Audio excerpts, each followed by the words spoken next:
C'est malade son histoire, j'ai full aimé ça.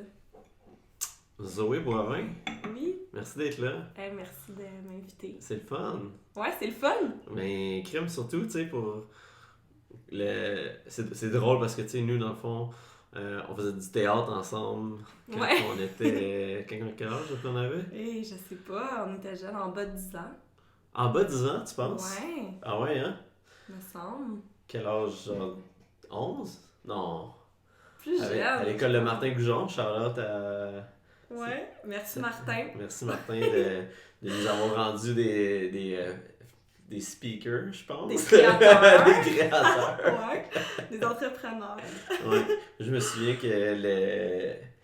Mais c'est juste à cause que. C'est à cause de ça que j'ai réussi à passer mon français durant tout mon secondaire parce que je passais à cause des présentations orales là, Wow. qui étaient 50% de la note là, quasiment de l'année. Ouais. Puis j'avais tout le temps 100%. Jamais préparé, tout le temps 100% improvisé, mais. Avec les connaissances de Martin. Ouais, avec l'espèce de confiance à parler devant du monde, mais pas nécessairement dans des petits groupes. Tu sais. Fait que, tu sais, tu regardes un peu différemment, tu as une perspective différente un peu quand tu es en avant de plus en plus de monde, si on veut. Ben oui, vraiment. J'aimerais ça que tu nous présentes. C'est qui Zoé Boivin en ce moment? Là? C'est quoi qu'elle fait dans la vie? Décris-nous, toi, un petit peu. Ben, je suis une artiste peintre. Ça fait 2 ans que je vis de mon art. Puis, je peins mes émotions. Fait que chaque jour, je médite, puis je me concentre à moi-même, puis je vais devant ma toile, puis je laisse aller qu'est-ce qui est là. Pour faire du monde une meilleure place. Pour que les gens puissent vivre dans l'amour. Wow! Je m'attendais vraiment pas à ça comme réponse, mais c'est merveilleux. Ouais. Quand tu dis que tu peins tes émotions, Ouais. qu'est-ce que tu veux dire? Ben, dans le fond, je me connecte à qui je suis, à mes émotions, c'est toutes les émotions que j'ai en tant qu'être humain. Puis là, je vais les peindre. Fait que c'est-à-dire que je me concentre sur qu'est-ce que je ressens. Je mets de la musique toujours qui est en accord avec ces émotions-là. Puis là, je laisse aller mes mains puis mes yeux qui travaillent genre de manière automatique. Puis je rentre dans l'état de flow. Tu connais l'état comme de transe. Puis là, ça se fait vraiment tout seul. Là, je m'en rends même pas compte quasiment. OK. Ouais. C'est vraiment, là, je suis comme connectée à une énergie plus forte que moi. Puis après, je regarde les œuvres, puis je réalise qu'est-ce que j'ai fait après l'avoir fait. Puis comment est-ce que tu décrirais ce type d'art-là? C'est de l'art expressionniste abstrait. OK. Ouais. Puis c'est quoi la différence avec de l'art? Là, je vais te poser un paquet de questions parce que je m'y connais pas beaucoup en art, mais fait que de l'art abstrait, puis de l'art... Dans le fond, c'est un mix de deux arts ensemble? L'art expressionniste abstrait? Ouais. Non, c'est juste dans le fond de l'art abstrait, mais qui se fait de manière très très organique, expressive, spontanée. OK. Puis après ça, il y a l'art plus figuratif, dans le fond, tu peins des choses que tu vois littéralement. Ça va chercher un côté un peu plus mental. Ça dépend encore là, des fois. OK. Mais c'est juste une des formes d'art. Puis après ça, c'est très dur de définir l'art avec des mots, parce que l'art, c'est une vibration. Fait que les gens, c'est en voyant différentes œuvres d'art, ben, tu te connectes ou pas à cette vibration-là. Puis ça, c'est la vibration que l'artiste était quand il l'a peint. Fait que toi, tu te vois beaucoup dans... Tu dois beaucoup te voir aussi quand tu vois d'autres œuvres, d'autres gens, je suppose. Ça dépend des artistes. Fait qu'il y a des artistes qui m'inspirent, d'autres moins. Puis des fois, j'aime un artiste, mais je connecte juste avec certaines de ses œuvres. Ouais. Comme mes collectionneurs ils ont envers moi, des fois ils connectent avec des œuvres, puis des fois non. Puis ça dépend de moi, l'état que j'étais dans lequel j'ai peint.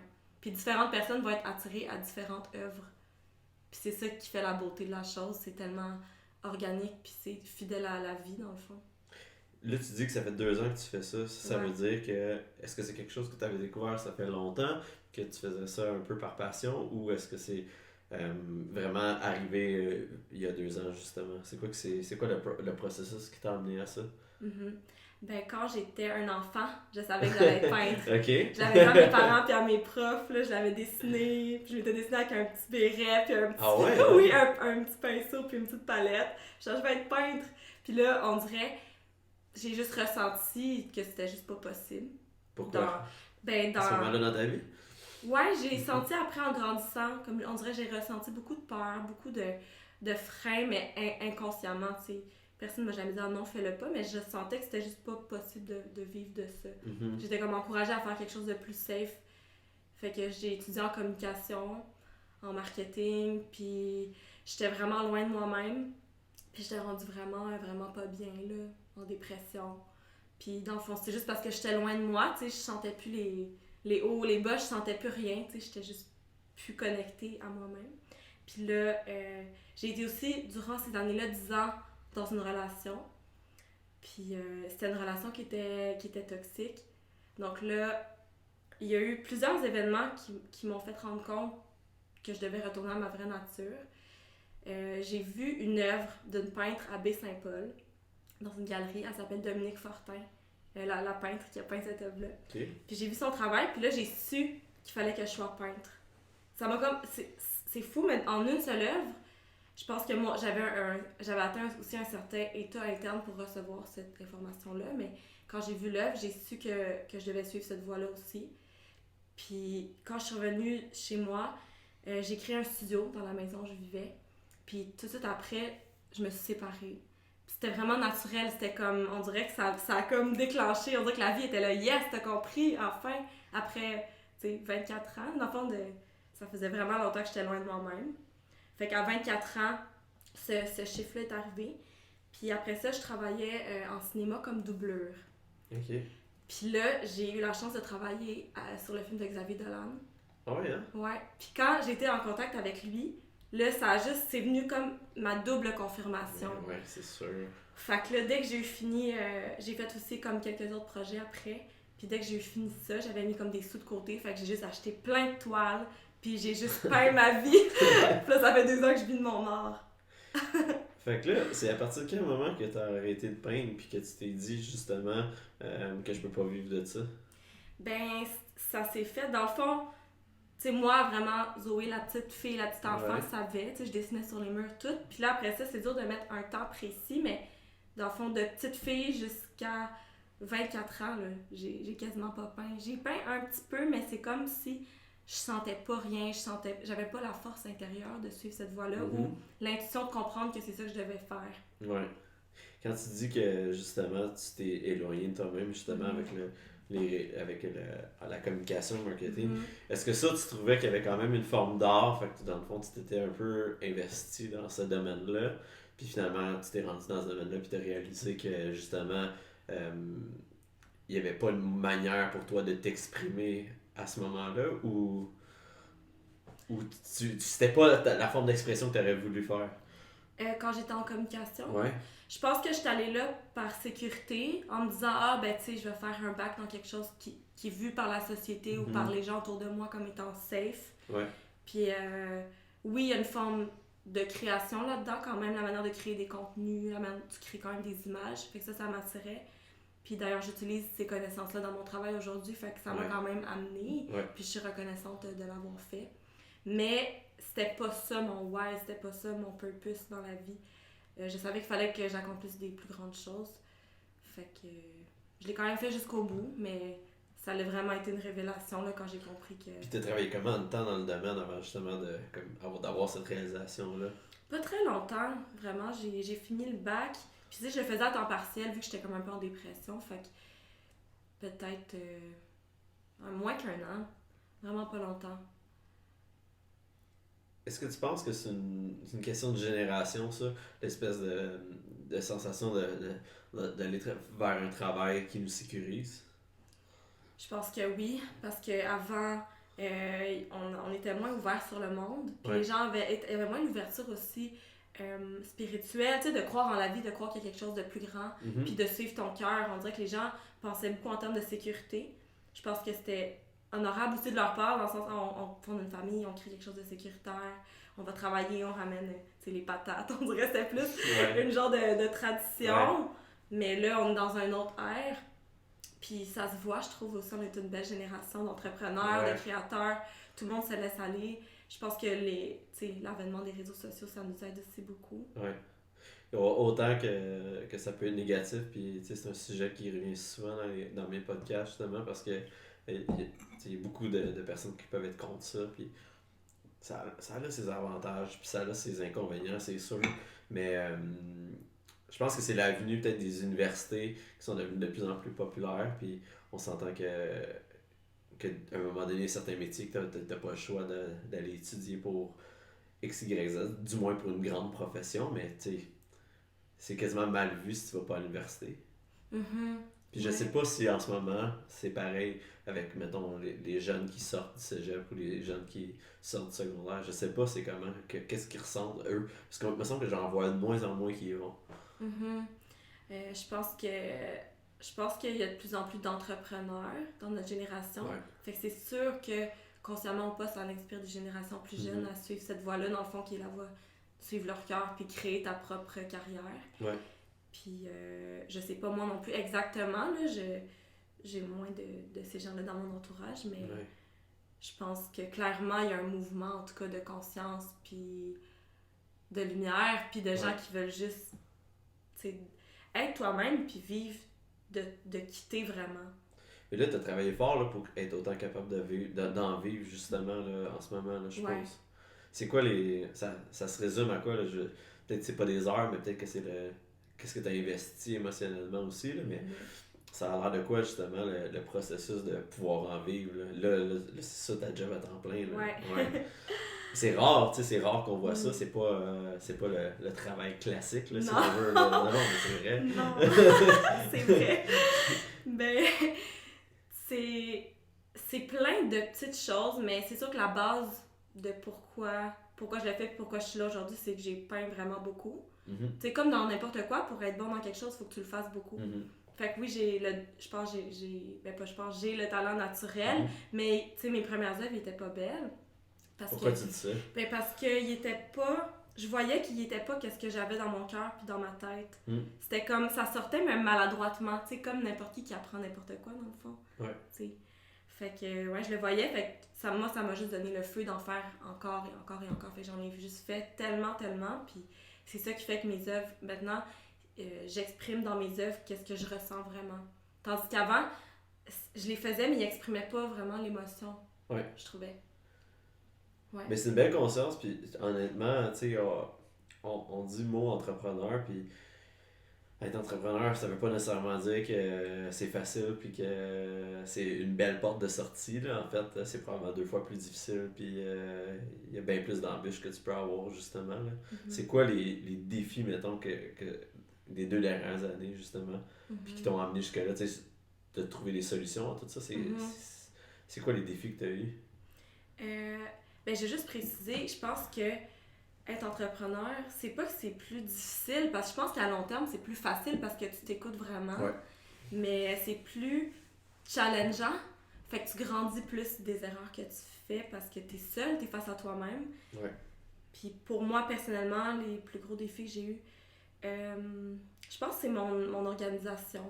Parce qu'en étant artiste, je pense que j'ai cette tendance-là, puis aussi dans ma personnalité naturelle, d'être très comme flowy, je me fie beaucoup à mes intuitions, mes inspirations, puis autant ça m'a amené, puis ça m'amène encore à toutes les choses que je fais aujourd'hui, mais des fois c'est le côté des fois il faut être en mode, j'ai comme les 2 cerveaux, tu sais, quand je vais devant ma toile puis je crée, je suis vraiment dans ce côté-là plus flowy, puis après ça, j'ai le côté plus entrepreneur, plus business justement, puis des fois il faut avoir des stratégies, mais des stratégies positives, juste de comment partager ton travail, tu sais, parce qu'en art, il faut que tes œuvres soient vues par le plus de gens possible.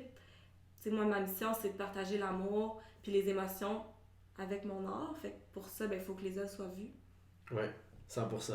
Ouais. Mais quand tu parles de ton flow, puis justement, ça doit être difficile dans ton organisation de créer une espèce d'horaire, justement, comme telle journée je vais faire ça, telle heure je vais faire ça, quand dans le fond, le flow il vient pas de même, là. Faut que tu le files. Ouais, c'est ça, il faut le filer. Mais après ça, il y a comme le mythe de la page blanche. Là. Moi, je pense que ça n'existe pas. Ah ouais? Non, parce que quand... Aide-moi! Je pense que... Mais là, je parle en art visuel. Ouais. Je pense que c'est pas vrai que tu peux ne pas être inspiré. Dans le sens qu'il faut te forcer à aller devant ton papier, ta toile, pour que ça sorte. T'sais, parce que si t'es chez toi, tu fais plein d'autres choses, tu dis « j'attends que l'inspiration vienne », il faut que tu y ailles devant. Après ça, oui, il y a des périodes de repos, de travail, puis ça, il faut balancer son énergie.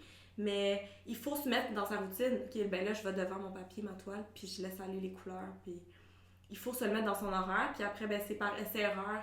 Là, j'ai une routine quand même. Je me lève vraiment tôt le matin. Puis j'ai des 3, 4, 5 heures de vraiment flow, focus, que je sais que je peux créer. Puis je sais que c'est le matin pour moi. Fait que tu te lèves le matin. Puis ça, c'est quelque chose que je voulais qu'on parle, justement, ton day-to-day life, là, un peu. Mais comme tu te lèves le matin, puis tu t'embarques sur ta toile, c'est la première chose que tu fais le matin.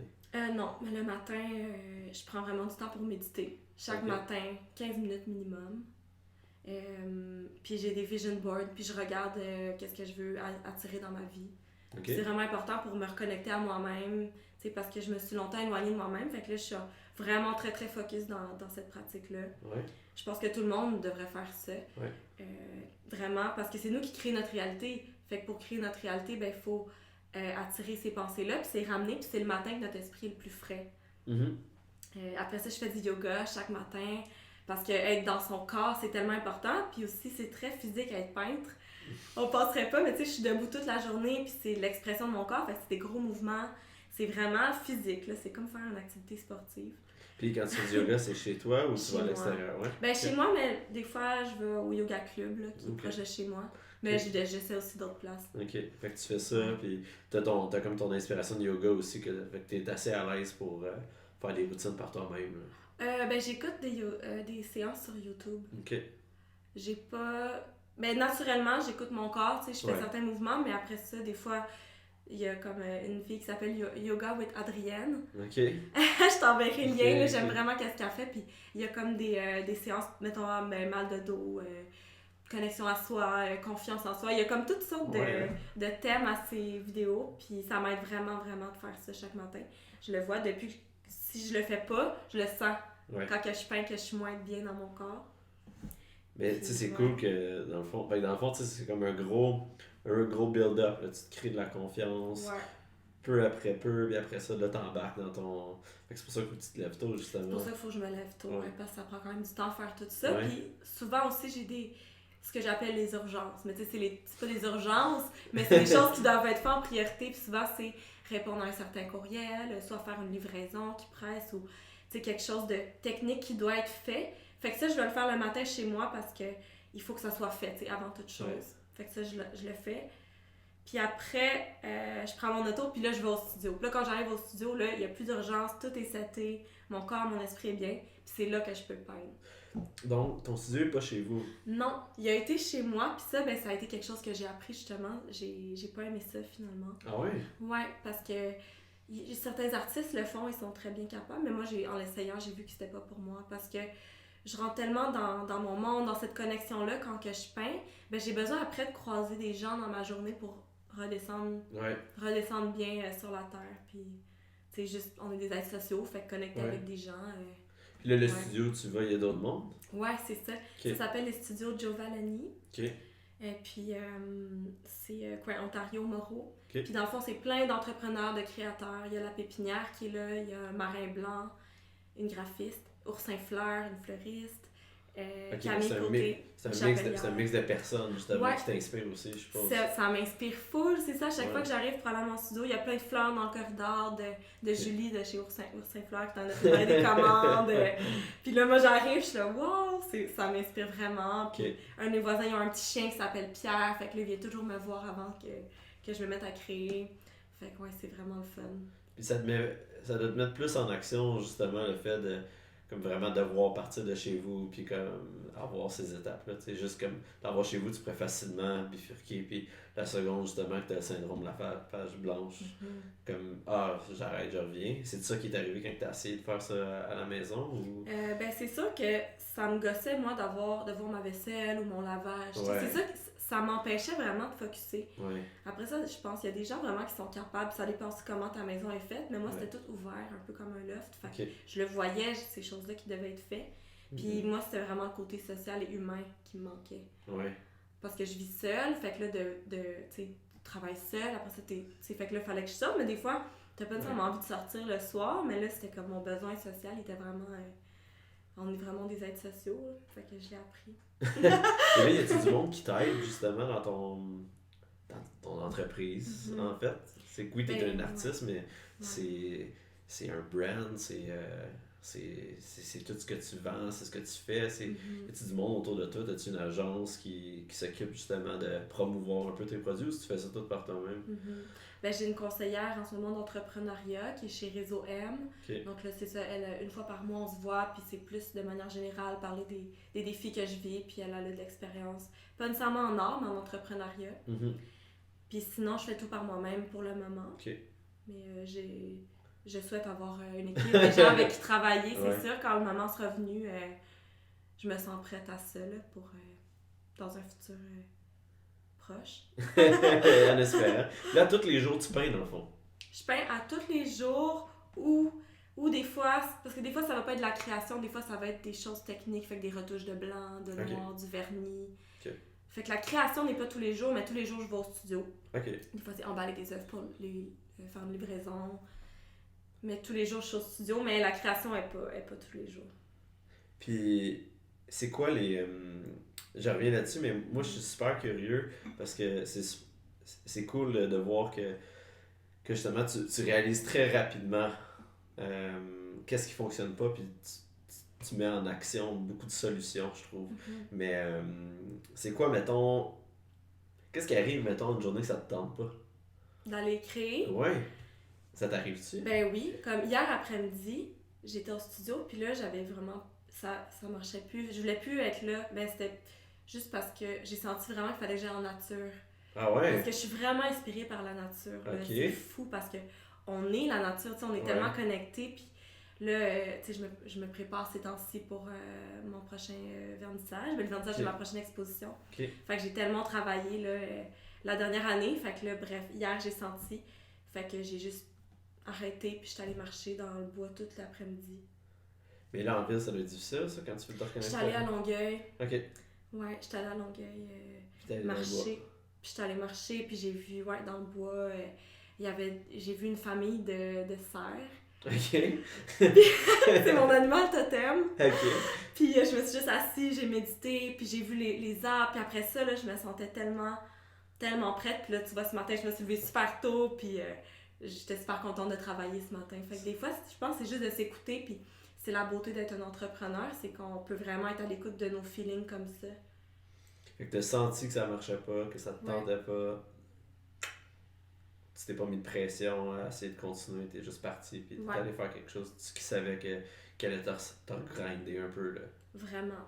Puis je trouve que c'est comme ça qu'on devrait tous vivre. On n'est pas des machines, on n'est pas des robots. Il y a des jours où, tu sais, les émotions, la vie, c'est en vague. Fait qu'il faut s'écouter pour être heureux. Puis être en alignement avec nous-mêmes. Puis as-tu l'impression que c'est tout le temps au même moment qu'il y a quelque chose... Je répète ma question, en fait. Est-ce que tu as l'impression que quand ça arrive, que ça te tente pas, que tu as cette espèce de petit down-là, que c'est tout le temps à peu près au même moment dans la semaine, mettons le mardi, le jeudi, le mercredi, ou est-ce que c'est quelque chose qui fait en sorte que ça arrive, puis que c'est répétitif comme un pattern? Je comprends qu'est-ce que tu veux dire. Ben souvent, le jeudi, le vendredi, je suis plus vers la... Ça dépend des semaines, mais en général, là, le jeudi, vendredi, mon énergie commence à descendre un peu plus. Fait que c'est sûr, je vais pas commencer une grande toile le vendredi matin. Encore là, ça va varier, mais en général.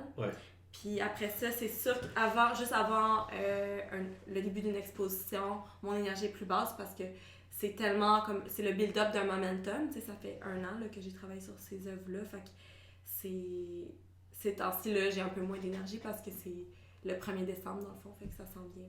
Puis là, combien d'œuvres que tu as à présenter, justement? J'en ai 15, incluant une murale que j'ai fait cet été pour le Festival Mural. OK. Donc, oui, j'ai très hâte. Donc, la plus petite est 16 par 16 pouces, puis la plus grande, c'est 40 par 60 pouces. Et la murale qui est 10 par 20 pieds. Holy shit, hein? Combien de temps ça peut prendre, mettons, peindre que ce soit petit ou gros comme ça? Combien de temps tu vas mettre là-dessus? C'est tellement variable parce que c'est une émotion, c'est une énergie. Des fois, ça sort là, avec une force puis une énergie tellement rapide. Puis des fois, tu vois, la murale là, de 10 par 20 pieds, ça m'a pris 17 jours. Oh! Mais une œuvre de 16 par 16 pouces, ça peut être plus rapide, encore là, quelques jours. Ça dépend. Ça dépend, puis aussi des fois j'en commence 2 en même temps, fait que c'est dur de dire le temps exact. Ah ouais, tu ferais des fois tu fais 2 en même temps? Ouais, parce que je travaille en couches, en étapes. J'ai commencé souvent à terre avec beaucoup d'aquarelle puis un mélange de plusieurs matières. Ok. Puis il faut que ça sèche. Fait que je mélange toutes sortes des encres, des aquarelles, puis là, ça crée un pattern. Puis là, c'est plein d'eau, c'est tout mouillé, fait que je peux pas le travailler. Après, c'est Ok. sur chevalet, fait que je dois attendre des fois 1 ou 2 journées.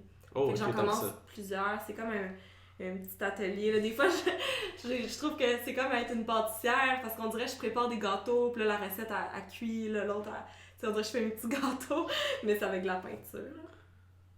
Est-ce que tu pensais que tu te rendrais là, mettons, après 2 ans, justement, quand t'as décidé justement de commencer à faire ça? Pensais-tu que tu en serais où ce que t'es aujourd'hui? Non! Hey, j'ai été là, tellement agréablement surpris. J'ai juste écouté mon cœur, dans le fond. Ouais. Fait puis après ça, je me suis comme pas posé de questions. Puis Ouais. je suis encore mon cœur aujourd'hui, mais non, je pensais pas. Ah ouais, C'est encore plus beau que qu'est-ce que je pensais, puis je vois que ça fait juste commencer. Fait que j'en reviens pas, c'est beau la vie quand on s'écoute. Mais ouais, mais tu sais, justement, tu sais, comme tu disais quand tu étais plus jeune, que tu sentais que les gens te supportaient avec ça, mais que dans le fond, t'avais toujours un petit doute, justement, qui disait, ah, peut-être que je vais faire de quoi de plus safe, mais là, en ce jour, là, en ce moment, là, à 26 ans, est-ce que... 27. 27, sorry. Est-ce que tu réalises que là, le support, il est pleinement donné de tous autour de toi? Ben c'est sûr qu'en ce moment, oui, les gens, ben, ils font juste être témoins de ce qui se passe, fait qu'ils n'ont pas le choix vraiment Ouais. de comprendre, là, de supporter. Mais après ça, il y a certaines personnes qui vont des fois juste... C'est dur à dire, mais... C'est pas grave, là, on peut des bitcher gens... contre eux, là. Ouais! Non, ben je pense des fois, c'est que c'est challengeant pour certaines personnes de voir que tu t'écoutes, Ouais. mais que eux autres, tout de suite, ça les met face à un miroir. Ah ben, je m'écoute peut-être pas. Fait que ça, je le ressens des fois, des gens qui s'écoutent pas. C'est vrai? Ouais. Est-ce que tu essaies de les aider? J'essaye dans la mesure du possible. Ouais. On peut pas sauver chaque personne, Ben non. mais oui, je veux que chaque personne devienne la meilleure version d'elle-même. Fait que quand la personne est ouverte, c'est sûr que je vais essayer de l'aider. Ouais. Mais après ça, hein, on est chacun maître de nous. Fait que si je sens pas de la réception ou d'ouverture, je vais pas me battre contre une porte fermée. Ouais. C'est comme si des fois on veut tout le temps donner des conseils à certaines personnes, mais que au fond de toi, si tu sais que si tu vas trop en donner, ou ils vont pas être réceptifs, justement. C'est ça. Puis nous-mêmes, c'est que l'on perd notre énergie à quelqu'un qui a même pas envie de la recevoir à ce moment-là. Fait que Ouais. faut pas donner quand la personne ne veut pas recevoir, mais au contraire, on peut se concentrer sur les gens qui veulent recevoir. Ouais. Puis là, j'ai un projet d'atelier d'art qui va commencer en 2020. Ok. Fait que... C'est quoi? Dans le fond, je vais donner des ateliers qui vont être un mélange de méditation, de connexion à soi, puis d'expression avec les différents médiums que moi j'utilise. Fait que dans le fond, un espèce de reflet d'explication de qu'est-ce que moi j'ai découvert, puis de l'expliquer aux gens pour que les gens puissent se connecter à eux-mêmes grâce aux arts visuels, ceux qui en ressentent l'appel.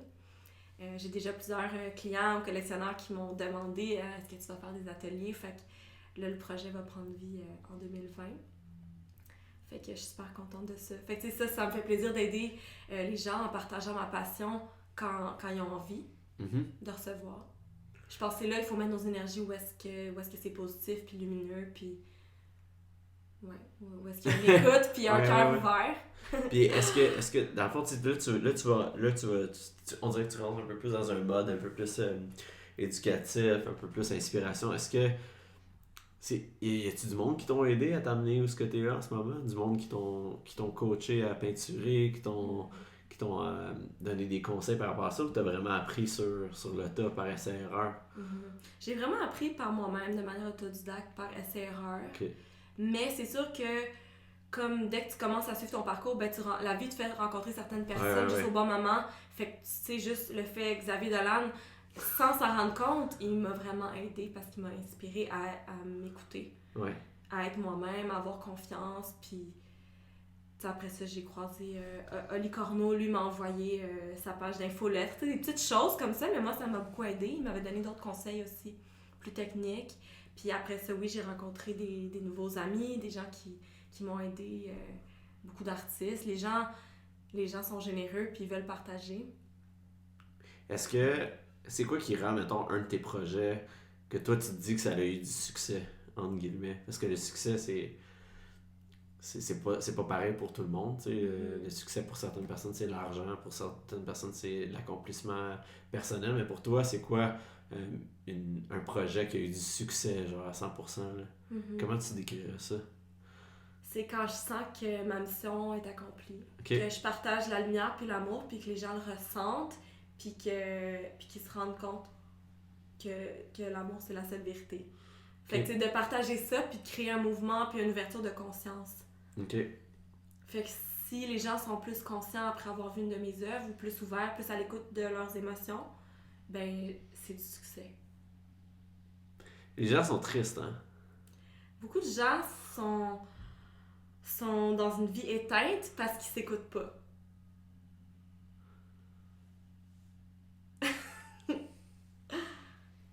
Une vie éteinte. C'est vrai. T'as-tu beaucoup voyagé, toi?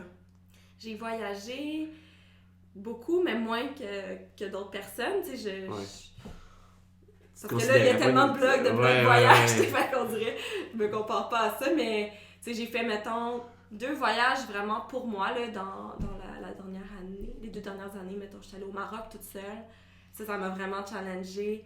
Puis j'étais allée au Japon. T'es allée où au Maroc? Au Maroc, j'étais allée à Marrakech, à Casablanca, Essaouira. Ouais, tu as aimé Essaouira? Ah oui, c'était ma ville préférée. Super beau, proche de l'eau. C'est vraiment une autre planète, hein, là-bas, c'est fou. C'est ma ville préférée au Maroc. Ah ça. oui. Ouais.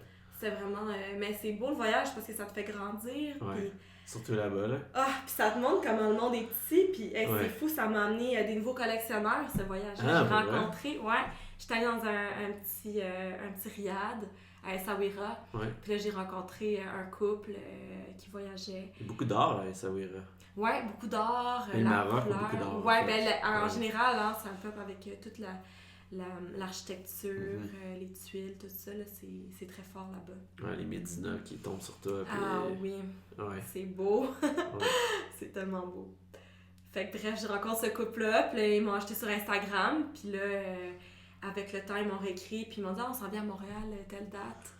On peut-tu passer te voir? Fait que moi, je me suis dit, parfait, on va prendre un petit café. Moi, juste des revoir, j'étais super contente. Finalement... C'était-tu des Marocains ou non c'était juste des voyageurs? Non, des États-Unis. Okay. Puis là, ils m'ont dit, non, on veut t'acheter une toile puis l'emmener dans l'avion. Nice. Fait que j'étais là, waouh, fait que c'était fou. Puis, mais t'as bien fait de pas aller à Agadir, par exemple. C'est pas... c'est plus le Club Med du Maroc. Ouais. Mais, hein? Mais est-ce que ça t'a inspiré pour les œuvres que t'as faites par la suite?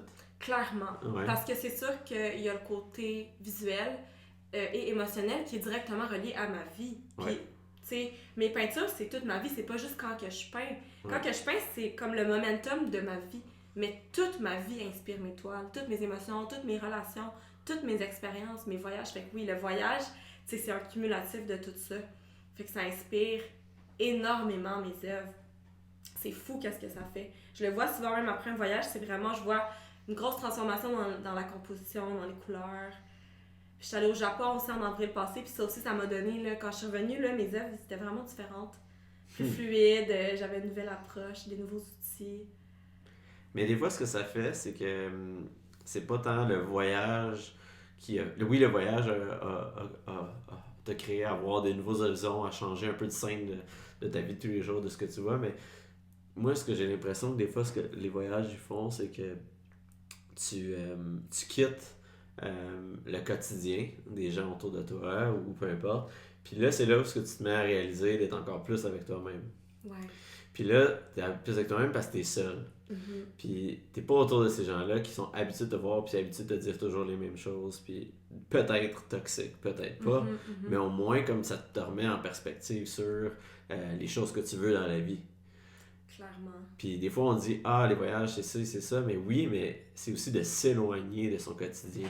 Tu sais, tu ferais juste changer de ville, puis dans ton même patelin, puis ça ferait peut-être la même chose. Mm-hmm.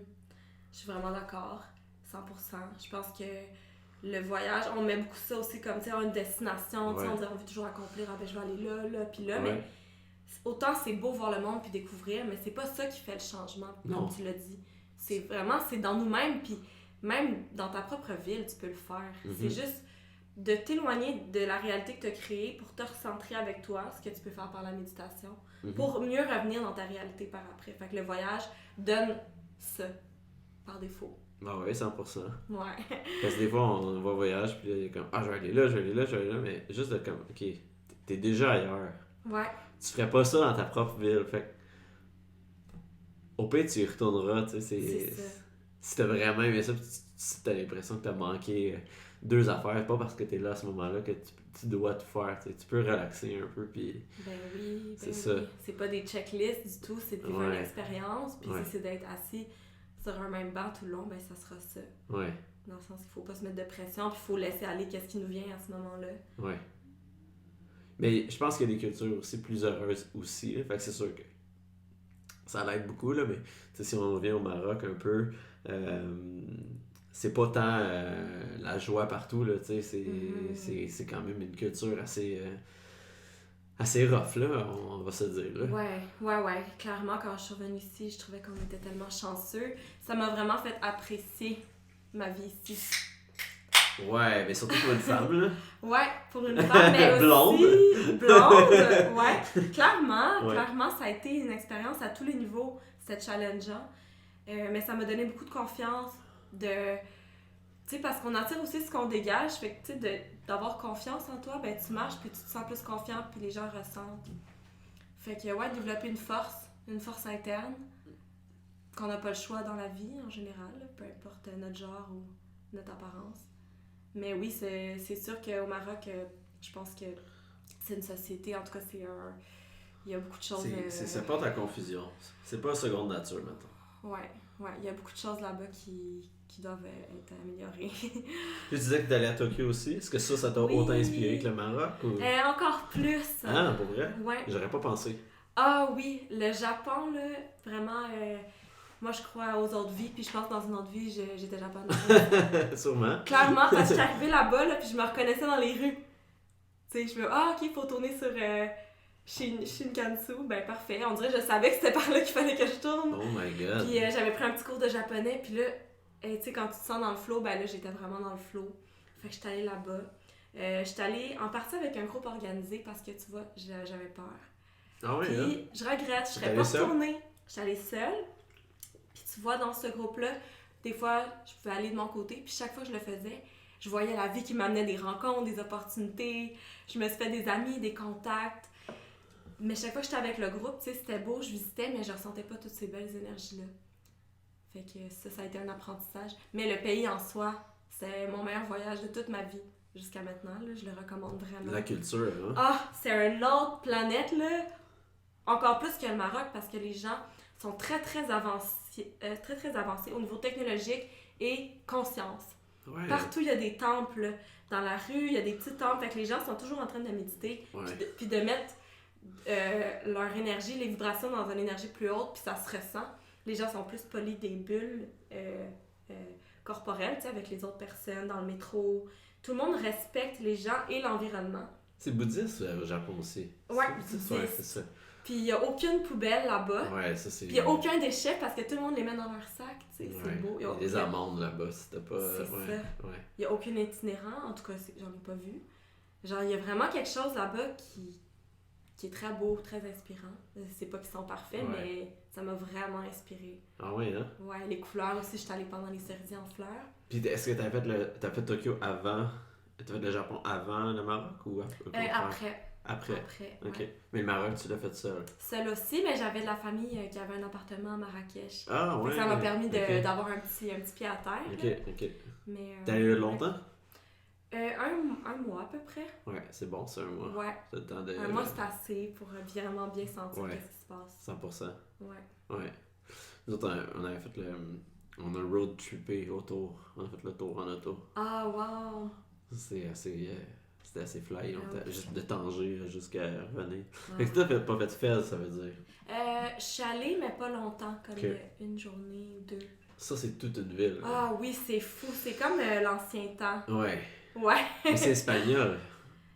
ça c'est pas arabe à la base, je pense. Je pense aussi. Je C'est, suis pas certaine. Je veux pas m'acclamer là-dessus. Là. Moi Quelqu'un non qui va plus. m'écrire après le podcast. Mais j'étais pas là. Je suis pas certaine, moi non plus, pour être honnête. Mais il n'y a pas trop de Marocains qui écoutent mon podcast, en tout cas, selon C'est les encore stats. drôle. Ouais, c'est ça l'affaire. Mais bref, ça t'a inspiré, tout ça. Puis ça, tu y allais dans le cadre de ton propre plaisir ou Ouais. tu sentais que ça allait te rapporter d'une certaine façon pour ton travail, si on veut? Ben, c'est sûr que chacune de mes expériences me rapporte pour mon travail parce Ouais. que c'est de l'inspiration en Ouais. boîte. Fait que c'est toujours un peu relié. C'est ça qui est dur. C'est comme si, genre... Est-ce que tu arrives à faire une séparation de ta puis le travail? Non, Ok. pas en tout. C'est la même affaire. T'arrives pas à le faire, hein? Non, c'est Est-ce que vraiment t'aimerais autre ça chose. ou non? T'aimes le Non. fait que t'es tout le temps dans... Ouais, j'aime ça parce que je trouve que le mot travail, on y met une mauvaise connotation. Fait C'est qu'on va vrai. au travail, mais non, c'est que hey, je m'en vais remplir ma mission de vie. C'est malade.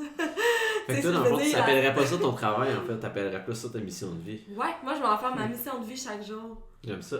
Mais tu sais, je sais que c'est mon travail, mais pour moi, le mot travail, c'est ma mission de vie. Fait que c'est mon travail dans l'univers. Ouais. Tu sais, je sais que je suis là sur la Terre pour faire des œuvres, puis partager l'amour avec des créations visuelles. Fait que, tu sais, j'ai comme une pression positive de comme, ok, ben, j'ai ce talent-là, c'est pas pour rien, là. Ouais. Fait qu'à tous les jours, tu peux faire littéralement quelque chose. Il n'y a pas de journée off pour toi, là, justement. Ouais, non. Pour moi, il n'y a pas de jour de fin de semaine, c'est la même chose pour toi, j'imagine. C'est ça que ça veut dire être entrepreneur, je pense. Ouais. Ouais. D'accomplir ça un petit peu.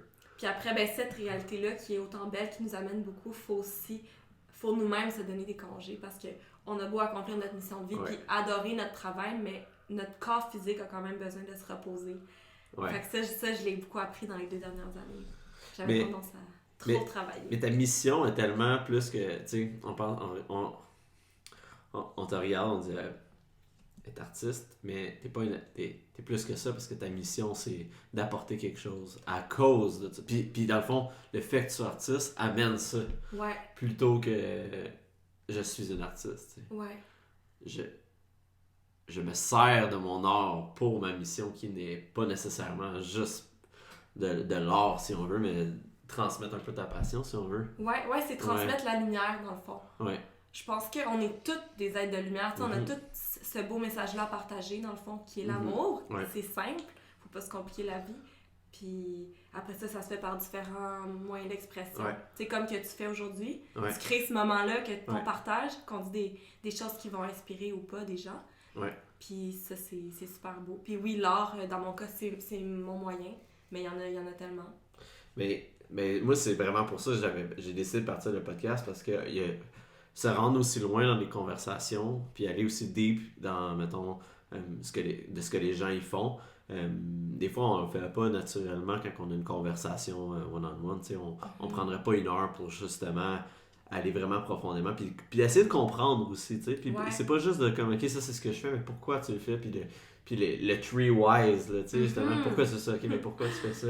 Puis tu sais, la mission, mettons, moi dans mon travail, on va souvent regarder ça, ok, ta mission c'est de l'extérieur, le point de vue, c'est comme, ah ben c'est de l'entraînement. Non, la mission c'est d'amener confiance aux gens. Mhm. La mission c'est de rendre les gens plus en santé. La mission c'est de créer des réussites pour les personnes qui va amener de la confiance, qui va amener de la santé. Parce que être en confiance, c'est être en santé mentale aussi. Ouais. Fait que, tu sais, oui, c'est de l'entraînement, mais c'est pas vraiment ça ma mission. Tu sais.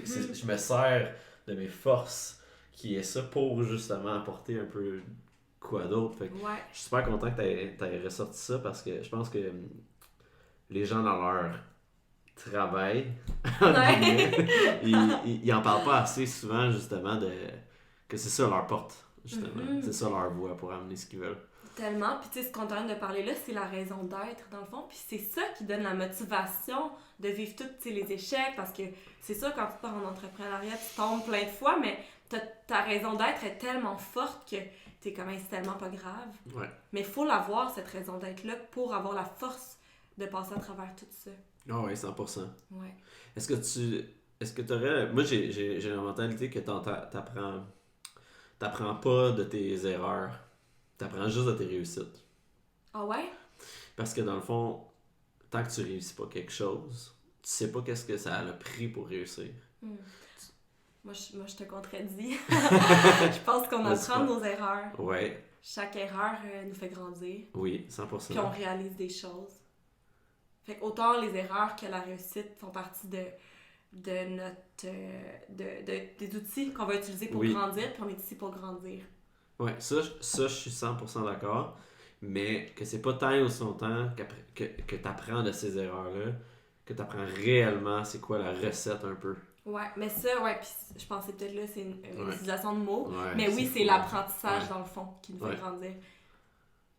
Ouais. Je me sers, tu sais, comme ça, c'est deux choses que justement les mots sont compliqués. Puis l'autre chose, c'est la différence entre sacrifice et choix.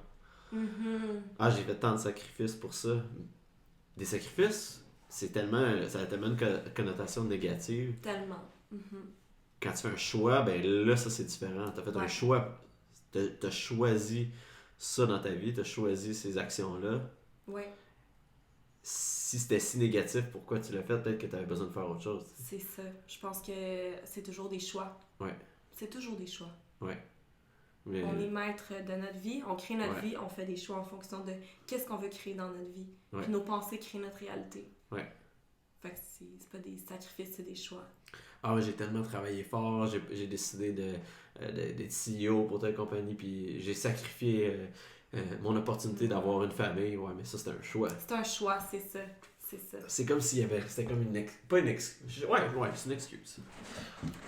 Je pense que là, c'est du cas par cas, mais c'est sûr que quand on est heureux, je pense pas qu'on fait des sacrifices, on fait des choix. C'est quand t'es pas heureux que tu fais des sacrifices. Ça pourrait être ça. Ouais, c'est vraiment l'utilisation du terme qui est tricky, mais dans le fond, je pense que choix et sacrifice. Écoute, on dirait je sais pas trop comment m'avancer sur ce sujet-là, mais je considère qu'il est plus sain de faire des choix. Ouais. Et de pas utiliser le mot sacrifice. Ouais.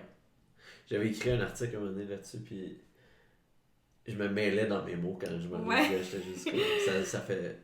Moi, je comprends, je suis dans ma bulle, mais est-ce que ça fait du sens? Est-ce que quelqu'un lirait ça puis comprendrait? Je pense que oui, mais en même temps, tu sais... C'est un bel exercice, par exemple. Ça nous permet de démêler. Tu sais, même d'en parler, ça nous permet, nous, d'approfondir le sujet. Puis c'est le fun de... Tu sais, on apprend à se connaître nous-mêmes en parlant de ça. On est comme, ben, je me positionne où? Puis... Ouais. Mais pour en revenir à ton travail, est-ce que tu trouves que, tu sais, justement, avec tes connaissances en communication, en marketing, est-ce que tu trouves qu'en 2019, tu as justement une opportunité de pouvoir donner de l'expansion à ton art, justement? Tellement. Ouais.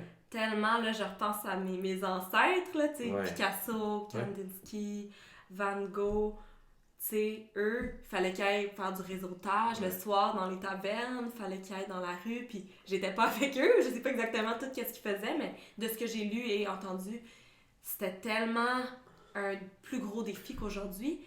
Tu sais, je peux peindre mon œuvre, je prends une photo, puis tout de suite, elle va être vue partout dans le monde. Tu sais, puis je me suis pas déplacée, là, je peux encore être dans mon atelier plein de peinture toute seule avec mon café. Fait que c'est une grande force, puis je pense que c'est pas pour rien que, tu sais, que je suis née à cette époque-là. Vraiment pas. Fait que, tu sais, faut pas jamais sous-estimer la puissance des réseaux sociaux, la force positive que ça peut amener. Puis oui, comme dans tout, il y a le côté plus dark, mais quand tu te penches sur le positif que ça l'amène, puis moi, en tant qu'artiste, là, puis je rencontre beaucoup d'artistes qui encore aujourd'hui sont comme « Ah, je partage pas sur les réseaux sociaux », mais pour moi, ça fait pas de sens parce que c'est pas pour rien qu'on est né à cette époque-là, c'est pour l'utiliser. Ben oui. Puis la vie veut qu'on l'utilise. Pourquoi tu penses que ces gens-là l'utilisent pas? Est-ce que c'est par peur ou est-ce que c'est par... Je pense que c'est par peur. Par peur ou par peur de se faire juger, oui? Je pense qu'il y a plusieurs raisons, ça dépend. Okay. Tu vois, dernièrement, je donnais un petit workshop à de mes amis qui sont artistes, pas visuels, mais dans d'autres formes d'art, puis ils étaient super contents. Eux, c'était par manque d'information qu'ils le faisaient pas. Des fois, c'est par jugement, sans savoir le médium, mais t'entends parler, pis t'es comme, je veux juste pas rentrer là-dedans, parce que c'est vrai qu'il y a des gens qui l'utilisent de manière négative, fait que ça peut faire peur, mais quand tu vois et tu parles à des gens qui l'utilisent de manière positive, il faut, tu sais, c'est inspirant, puis moi, ça m'amène tellement d'opportunités. C'est fou, c'est complètement fou. J'ai vendu ma première œuvre en France il y a 2 semaines, puis c'est directement à cause d'Instagram. Directement. Et ça, c'est une des multitudes de choses qui m'arrivent grâce à Instagram. Ouais. Est-ce que t'aimerais ça, est-ce que t'aimerais ça, mettons, partir dans un pays, puis peindre une œuvre par rapport à l'inspiration que t'as dans ce pays-là, changer de pays, continuer avec le même processus, puis avoir comme une espèce, avoir réussi une œuvre par pays? Ah, wow, ben, merci de me partager cette idée-là. C'est vraiment un beau projet. J'ai pas encore fait ça. Pour le moment, dans mes voyages, je dessinais dans un petit carnet, fait que je ramène quand même toutes ces inspirations-là. Puis là, j'écris ici à Montréal. Mhm. Mais cet été, j'ai commencé, dans le fond, en quelque sens, parce que j'ai fait ma première résidence artistique au Portugal. Ok. Puis là, j'ai amené de la toile, puis j'ai peint là-bas, puis je l'ai ramené ici. Je l'ai Ok. exposé ici. Ok. Fait que là, maintenant, elle circule ici, au Canada. Mais elle a été faite au Portugal. Ça, c'est hot. Ouais, fait que ça, oui, je veux vraiment refaire d'autres résidences, puis ça permet vraiment de créer, tu captures l'énergie d'un Ouais. environnement, d'un nouveau pays, d'une Tu nouvelle le fais ville. là. Tu le fais là, puis là, tu le ramènes, Mhm. rouler, puis ouais. Moi, je pense que, tu sais, d'une perspective marketing, puis je sais pas si ça si ça défait l'art, moi en tout cas, je trouve pas, mais bref, ça peut devenir assez exponentiel. Tu sais, mettons, autant dans la localisation que tu fais l'art, puis Mhm. admettons, tu voyages tellement, puis que tu fais ce genre de routine-là, ça expose ton art partout dans le monde. Ouais. Comme tu viens de dire, justement, quand tu publies quelque chose ici, ça peut être vu n'importe où. Mais imagine le faire ailleurs Mhm. et le publier en étant ailleurs. Mhm. À quel point ça devient exponentiel. Ouais. Je suis vraiment d'accord. Je l'ai vu juste dans mes voyages au Maroc et au Japon. Je partageais des images, tu sais, des fois de mon Ouais. carnet, mes petites Ouais. esquisses avec le paysage. Ouais. Puis je mettais les hashtags des fois dans la langue Ouais. du pays. Puis avec la location, puis oui, j'ai Ouais. eu des blogs marocains, j'ai été en contact avec des galeries au Japon. Ouais. Fait que oui, clairement, puis c'est beau de voir ça parce que Ouais. ta mission ben, est encore plus accomplie parce que tu vas toucher à plus de gens, puis en plus des gens de différentes cultures. Ouais. Fait que c'est beau, c'est vraiment, c'est fou. Je suis juste contente là, de pouvoir continuer à faire ça. C'est quoi les projets qui s'en viennent? Là, t'as l'enfant en 2020, tu vas faire de l'éducation un petit peu plus par rapport Ouais. à ça. Mais après Ouais. ça, qu'est-ce qui va se passer dans les 10 prochaines années, tu sais? Ben, c'est comme dans tout, la vie, hein, on peut pas prévoir trop à l'avance. Puis je pense Ouais. qu'il faut pas trop planifier, Non. tu sais, dans un certain sens. Ouais. Oui, là, mais dans une certaine mesure. Ouais. Parce que on sait jamais comment qu'on va se sentir dans 10 ans. Mais je vais continuer à peindre, à créer, à avancer dans ma carrière. Je veux agrandir, partager mon art dans plus de villes, plus de pays. Puis je vais juste continuer qu'est-ce que je fais déjà. Puis là, dans le fond, je sais que super bientôt, tu fais une exposition justement à Granby où nous, on s'est rencontrés. Oui. J'aimerais ça que tu me parles un peu plus de ça, justement, les gens qui écoutent, en espérant, les gens de Granby, ils écoutent ça, si jamais ils veulent aller voir ton exposition. Peux-tu nous donner les détails un peu de ça? Ouais. Ben dans le fond, l'exposition s'appelle Le Jardin des Possibles. Mhm. C'est la Galerie Boréard, qui est sur la rue principale à Granby, qui m'a contactée. En fait, la Galerie Boréard m'a contactée en 2017 pour ma toute première expo en carrière à vie. T'sais, je venais juste de naître et de m'assumer comme artiste. Ils te connaissaient? Dans le fond, oui, parce que Sarah Marcel Morin, qui travaille maintenant chez Boréard, dans le fond, on a étudié ensemble, Ok. on avait des amis communs, fait que sur Facebook, elle avait vu que je partageais des œuvres, des petites œuvres. Puis elle m'a dit, ah ben, viens dans le Petit Boréard, c'était une toute petite salle. Ok. Puis là, elle m'a contacté l'an dernier, puis elle a dit, hey, tu pourrais revenir dans le Grand Boréard. Fait que là, pour moi, c'est vraiment un bel accomplissement parce que c'est comme là que j'ai volé mes propres ailes, ça Ouais. m'a donné le Ouais. tremplin. Fait que je retourne là-bas dans la grande salle, qui est la plus grande salle dans laquelle j'ai jamais exposé dans ma carrière. Wow, félicitations. Merci. J'ai vraiment hâte. Puis je vais avoir 15 œuvres, incluant la grande murale qu'on parlait tantôt. Ouais. Et puis, dans le fond, le thème de l'exposition, qui est le Jardin des Possibles, ça fait lien un peu avec toutes les discussions qu'on vient d'avoir, mais dans le fond, qu'on crée notre réalité puis qu'il faut faire attention aux pensées qu'on génère dans notre esprit. Fait que je veux ramener les gens dans un esprit positif, tu sais, qui entrent dans la galerie, qui se chargent des belles vibrations, des belles énergies que j'ai mis dans mes œuvres, puis que ça les inspire à vivre de leurs rêves, de leur passion. Fait que dans le fond, j'ai choisi ce thème-là parce que j'ai visualisé un peu l'expo comme un jardin, puis comme quoi chaque œuvre est une fleur qui a poussé dans le jardin. Fait que je veux que les gens viennent sentir puis vivre chaque fleur, qui sont les toiles, pour repartir l'esprit inspiré, puis pouvoir continuer cette mission-là de partage de la lumière. OK. Puis je vais avoir une installation d'un arbre au milieu. Oh! Puis j'ai également intégré le processus d'écriture automatique. Fait que j'ai écrit des poèmes. Quand j'étais jeune, j'écrivais aussi de la poésie. Puis là, j'ai décidé de ramener ça dans ma vie. C'est revenu comme ça. Je sentais que c'était mûr pour ça. Fait que là, le matin, quand j'arrivais devant ma toile, ben, je sortais une feuille de papier puis un crayon. Puis là, j'ai noté les mots qui venaient, comme les couleurs. Fait que là, dans le fond, je vais mettre ces poèmes-là dans la salle, que les gens vont pouvoir découvrir. Fait que c'est vraiment comme un hommage à la nature, à mon processus créatif, une immersion dans mon univers, mais aussi, je veux que ça fasse un reflet, les gens, de leur propre état d'être. Ouais. En étant en contact avec l'univers que j'ai créé. Ouais. Wow! Puis là, ça, dans le fond, c'est à quelle heure? Ouais. Je vais mettre les détails sur quand je vais publier le podcast, c'est sûr, mais c'est quoi précisément? Là? Oui. Dans le fond, c'est du 27 novembre au 20 décembre que l'expo va être dans la salle chez Boréard. Okay. Les heures d'ouverture sont sur le site web de Boréard. Okay. Je t'enverrai le lien. Okay. Je pense que c'est du mercredi au dimanche que c'est ouvert. Okay. Puis le vernissage, qui est le moment important, que je vais être présente, c'est de 1h à 16h le 1er décembre. 1er décembre, ok. Parfait. Donc je vais être là. Et j'ai aussi fait une œuvre en collaboration avec un artiste de Montréal qui s'appelle Marc-Olivier Lamotte. Ok. Fait qu'il va être présent aussi. Ok.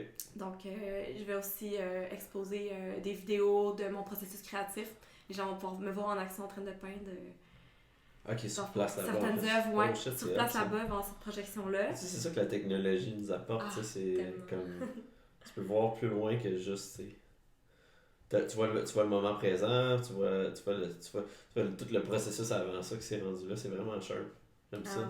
Merci, ben j'espère pouvoir te le faire découvrir moi, je vais essayer de mettre ça à mon calendrier. Ça peut être bon d'être là en même temps que toi, c'est sûr. Puis aussi le 14 décembre, j'ai un ami de Montréal qui vient, un ami que j'ai rencontré au Portugal cet été, qui vient faire une performance en duo avec moi. Ok. Donc on va faire une performance qui va mélanger la danse contemporaine et l'art abstrait. Donc pendant que je vais peindre, lui il va s'inspirer de ce que j'ai peint pour créer des mouvements.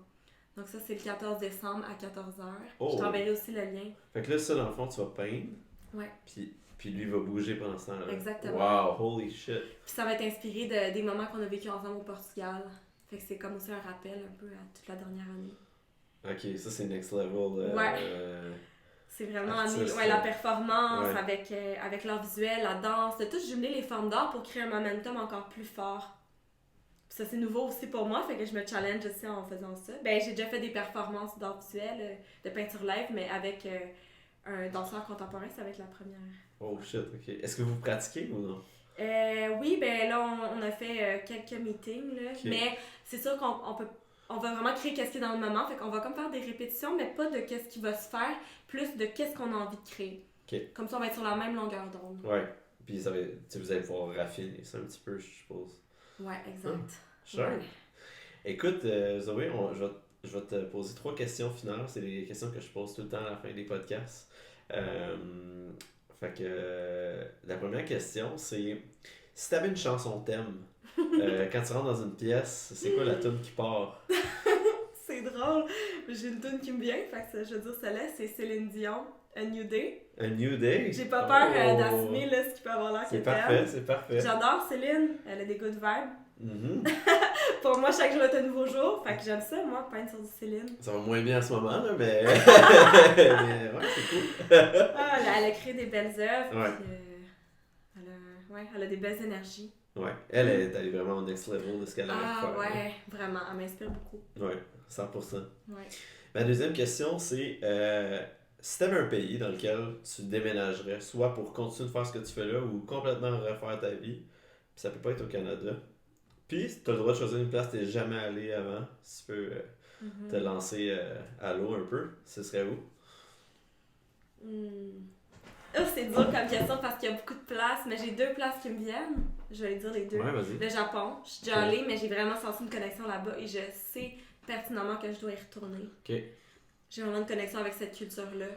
j'ai l'impression que mon art aussi a quelque chose à véhiculer là-bas. Puis il y a Bali, je suis jamais allée, mais il y a aussi, je sais que là-bas, de ce que j'ai entendu, de ce que je lis, de ce que j'écoute, il y a une belle conscience spirituelle, puis il y a quelque chose là-bas que j'aurais envie d'explorer. Ouais. Nice. Tu vas voir, c'est... En tout cas, ben, je sais pas si c'est comme la Thaïlande, là, mais les gens sont tellement heureux, là, c'est un autre monde. Ça, c'est sûr, certain. C'est ça que j'ai entendu dire de tout le monde qui est allé, que les gens se regardent dans les yeux, que... Je pense que là-bas, il y a une connexion avec la nature, avec l'univers, la conscience qui est très forte, puis les gens... J'ai l'impression qu'ils s'écoutent plus là-bas. Ah ouais, 100%. Et ma dernière question, la plus intéressante, c'est si tu avais un conseil à donner à une Zoé de 10 ans de plus jeune, ce serait quoi? C'est... Avec une Zoé de 17 ans. Oui, je dirais relax, médite, puis sois toi-même, écoute-toi, aie pas peur de ta petite voix, suis ta petite voix, puis let's go! Est-ce que tu penses que tu t'écouterais? Est-ce que tu aurais écouté les conseils de cette Zoé-là? C'est dur à dire parce que c'est le passé. Je sais pas si j'étais dans un état pour bien recevoir, mais je sais qu'aujourd'hui, c'est ça que je lui dirais, puis c'est ça que j'envoie au passé. Je peux pas aller en arrière, mais je pense que tout ça, ça m'a amené où est-ce que je suis aujourd'hui, fait que je sais pas qu'est-ce qui serait arrivé. Merci Zoé. Merci à toi. C'est excellent. Est-ce que tu as quelque chose à ajouter au podcast, quelque chose que tu aimerais que les gens y retiennent? Ben bravo pour que tu crées. Merci. C'est fun, c'est important, puis partagez le love, tout le monde, partagez si vous aimez les épisodes, le mien ou un autre, partagez, partagez le love. Alright, merci Zoé. Merci.